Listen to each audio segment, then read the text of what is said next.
북한이 제8차 노동당 대회를 통해서 핵 능력 증강 등 국방력 강화 노선을 분명히 했습니다. 김정은 북한 국무위원장은 처음으로 핵 잠수함 설계를 공식화했고 요격이 불가능한 극초음속 탄두를 장착한 ICBM 도입 추진도 공식화했습니다. 김 위원장 발언이 사실이라면 미국 본토에 대한 기습적인 핵 타격 능력이 대폭 향상되고 한반도 안보에도 대단히 큰 악영향을 끼칠 것이 자명합니다. 또한 김 위원장은 금강산 독자 개발을 재천명했습니다. 북한이 금강산 독자 개발 의사를 밝힌 것은 벌써 세 번째입니다. 재작년 10월 김정은은 보기만 해도 기분이 나빠지는 너절한 시설이라면서 독자 개발을 시사했습니다. 그런데도 정부는 지난 1년 동안 북한의 억지를 방관하며 대한민국 기업과 정부가 1조 원 들여서 만든 시설물의 훼손을 방치해왔습니다. 문재인 정부는 또다시 아무 소리 못하고 대한민국 자산까지 북한에 헌납하려는 것인지 대단히 유감스럽습니다.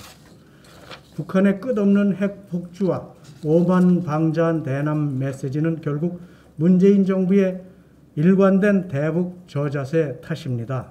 이번에도 마찬가지입니다.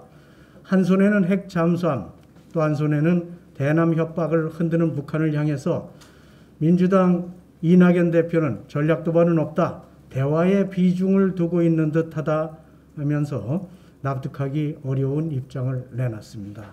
또 당 공식 브리핑을 통해서 한반도 평화와 번영을 위한 2021년을 기대한다는 입장을 내놨습니다. 북한이 비핵화는 한 차례 언급도 없이 36차례 핵무기를 언급하면서 핵무력을 대놓고 자랑하면서 대한민국을 대놓고 모욕해도 그저 평화타령만 내놓는 집권 여당의 행태가 한심할 뿐입니다. 오늘 문재인 대통령이 신년사를 발표할 예정입니다.